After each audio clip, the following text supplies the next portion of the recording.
This is Royal Manchester Children's Hospital, one of the biggest hospitals of its kind in Europe.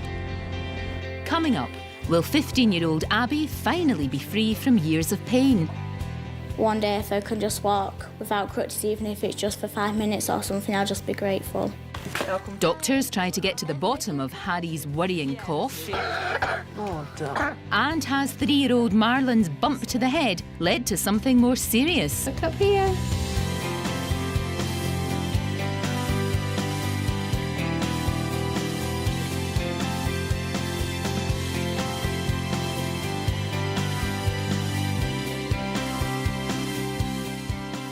We're about to meet a teenage girl who's been living in pain for years. But now she's about to come to the end of a gruelling 6-month course of treatment that could leave her pain-free once and for all.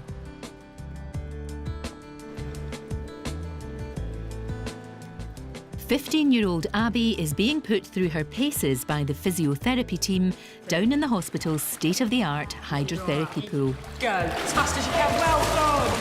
She's been coming here every week for the past few months, following major surgery to reconstruct her hip. That's really good.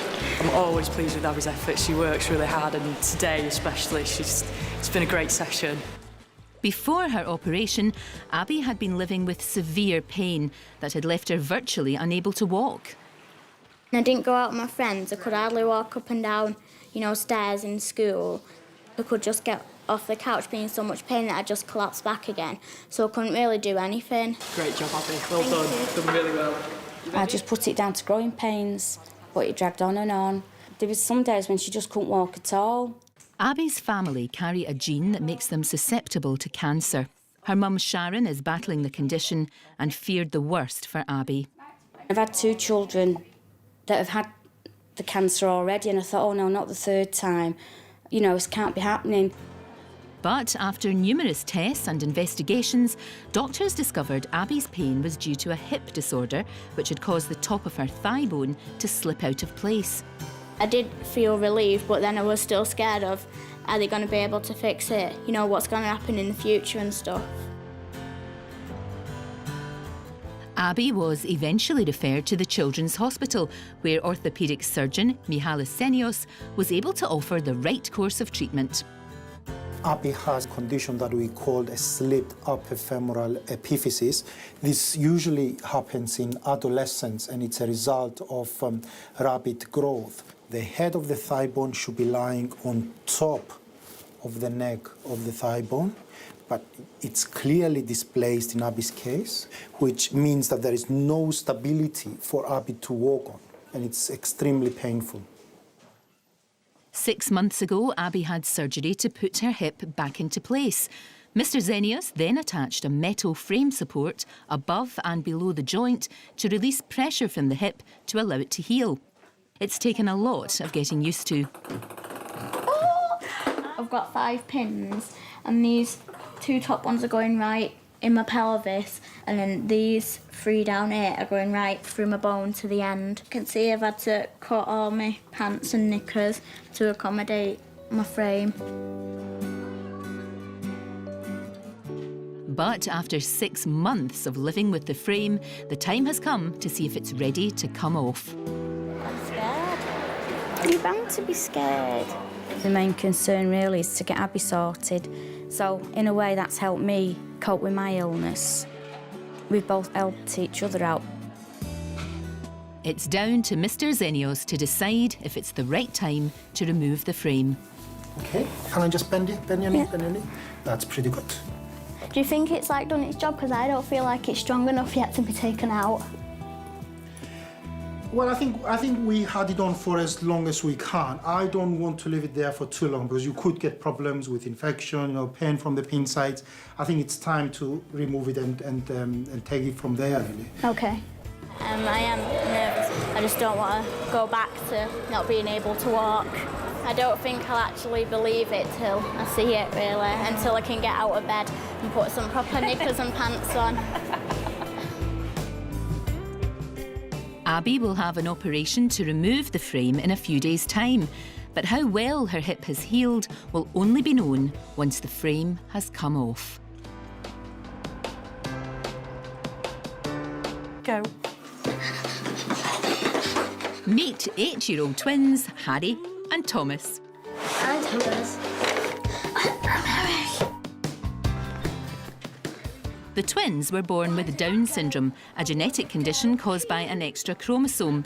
It means they have distinctive physical characteristics and a range of health issues. The boys are Mum Gillian's pride and joy. I love Harry. I'm so proud of them. Both very jolly, very happy. Everywhere we go, they're just loved by everybody that they meet. But 9 months ago, the twins were hospitalised after a bout of pneumonia, and Harry's not slept properly ever since. He coughs on and off during the day, and he coughs through the night, and he snores through the night, and he really doesn't get a good quality sleep, which I think is why he's quite a grumpy old man on a lot of occasions. Bless him. That's a big boy's bed, Harry. Harry's been admitted into the hospital this evening to have his sleep patterns assessed. In the morning, he'll have an operation to investigate the cause of his cough and sleeping problems. The hospital is home to the only ear, nose and throat clinic for children with Down syndrome in the country. It's run by Patrick Sheehan, who will operate on Harry tomorrow. Mr. Sheehan has worked at the cutting edge of Down syndrome research since his own son was born with the condition 11 years ago. The reward that you get from doing simple procedures that make a huge difference to these children, that just makes it all worthwhile. High five, fantastic. Children with Down syndrome have a slight anomaly of their immune system, so they certainly are more prone to getting the colds and flus that many of us would fight off easily enough. Harry, let's just put this on. Says your name on it. Oh, yeah. Harry has a cough, and we need to find out why that cough is persisting. Mr. Sheehan will examine Harry's airway in the morning under general anaesthetic. He suspects that his large tonsils could be the cause of his problems and may need to be removed. Who snores the loudest? The area at the back of the throat and at the back of the nose is smaller in children with Down syndrome, so even having slightly enlarged tonsils will crowd the area. It'll come first thing in the morning. I've made a card. I hope you will like it. Do, Harry. I love Thomas. Despite facing an operation, Harry's very excited. But the prospect of his general anaesthetic is daunting for his mum. Everything with children with Down syndrome, there's higher risks. I wish it was this time tomorrow when he's had his operation and he's come out of theatre. I'm just anxious about him actually going to sleep and coming out again. But the extent of Harry's surgery tomorrow all depends on the results of his sleep study tonight. Once he's settled, a small clip is attached to his finger that will monitor his oxygen levels throughout the night. If they drop at any point, this may mean that his tonsils are obstructing his airways and disrupting his sleep. But whether they are the cause of Harry's problems will only be known when he wakes up in the morning.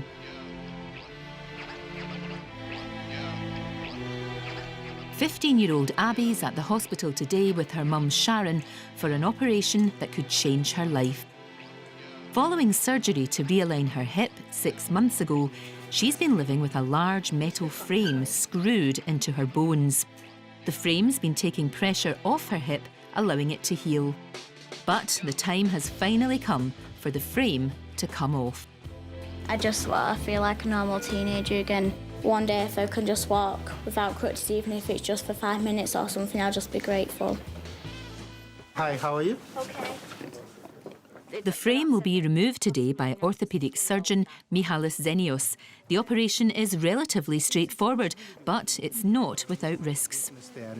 Taking the frame off is nerve-wracking. It's another operation. It's a small risk of a fracture, particularly from the thigh bone, because when you remove the screws, you leave a hole there, an area of weakness that can potentially fracture, particularly if she has a fall.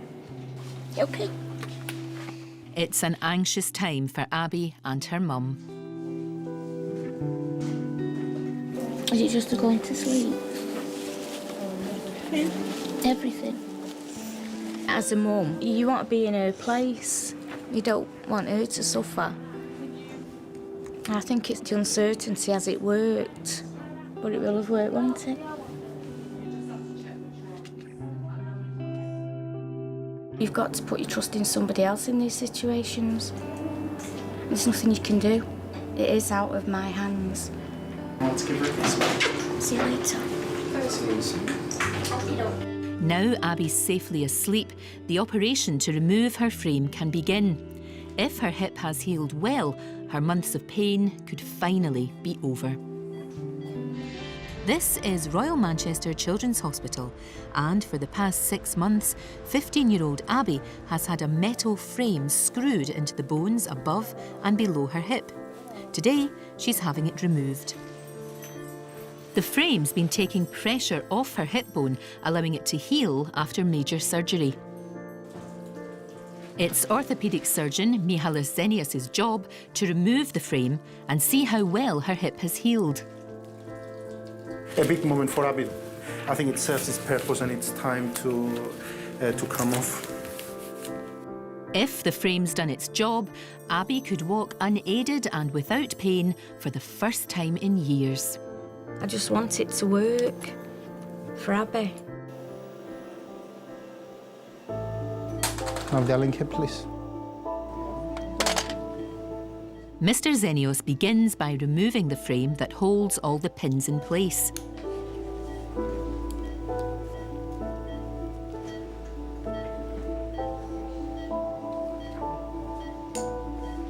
Now he must carefully unscrew the 5 pins from Abbie's bones.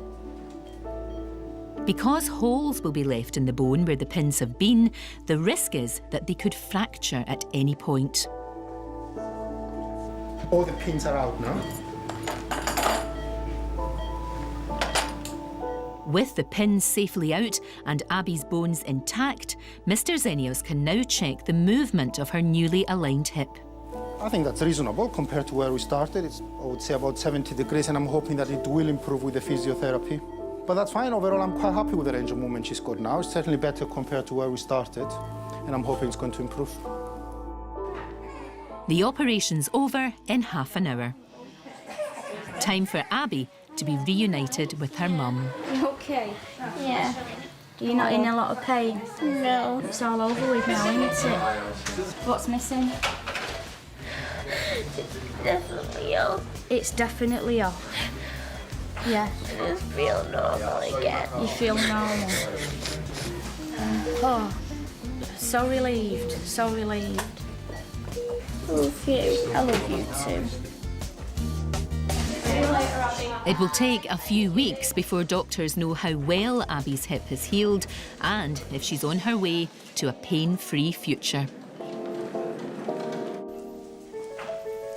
The hospital's A&E department treat over 100 head injuries every month. Their latest patient, 3-year-old Marlon, has gashed his head and is not his normal self. Right, what's been happening today then? He was playing football and he fell into a parked car. Into a parked Yeah. car? And how's he been since then? Really quiet. Is he normally really quiet? Normally quite active? Yeah. Okay. Dr. Marine Jamil has been working in emergency medicine for 6 months.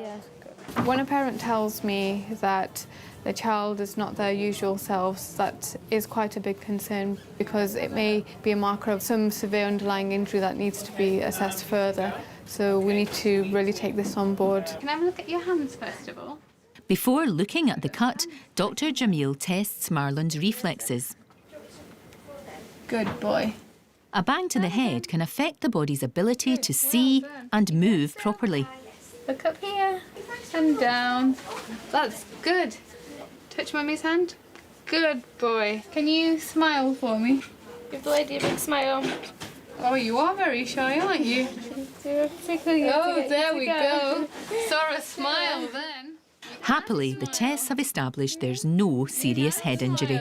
I'm just going to give yourself this leaflet on minor head injuries. Okay. If you have any concerns at all, bring them straight back in. Okay.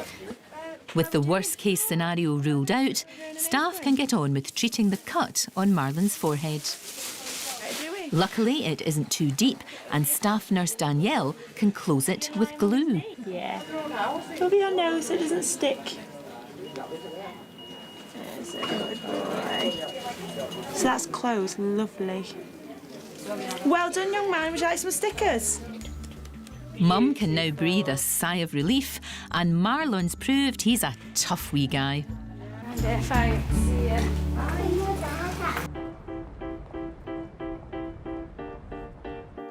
8-year-old Hadi is waking up from his sleepover on Ward 76.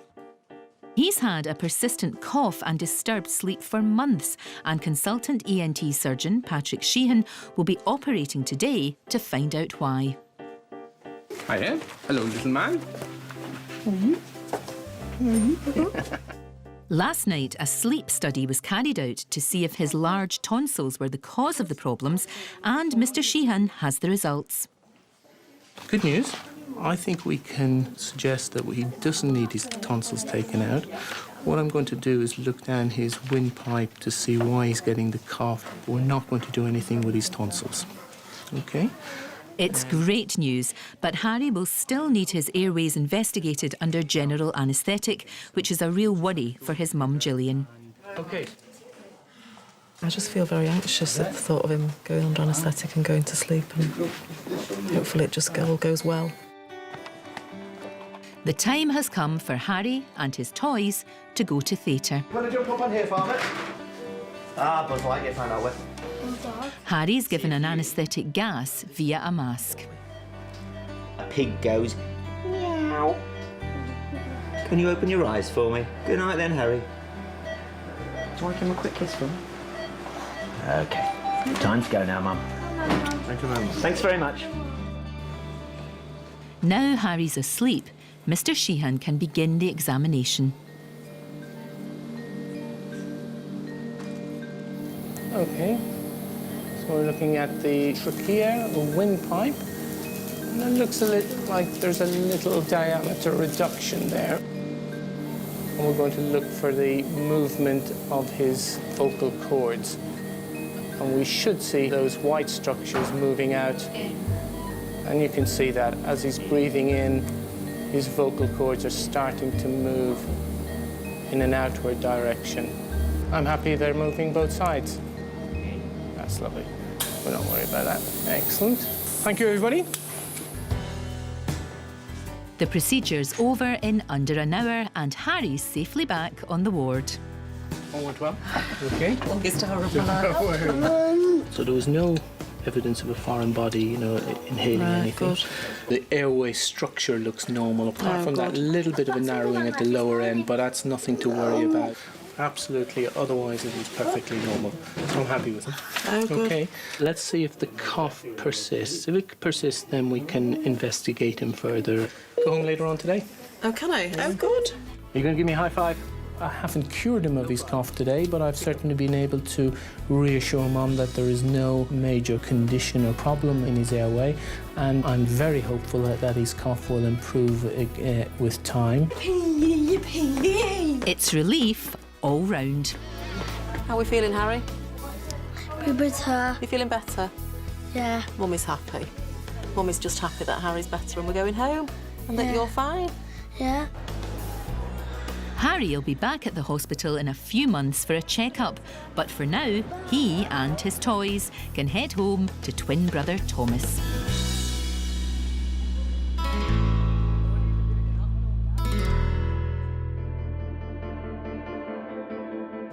What distance do you think we'll have done by 5? Abbie's working hard with the physiotherapy team 4 weeks after having surgery to remove her fixator, a large metal frame that had been allowing her hip to heal.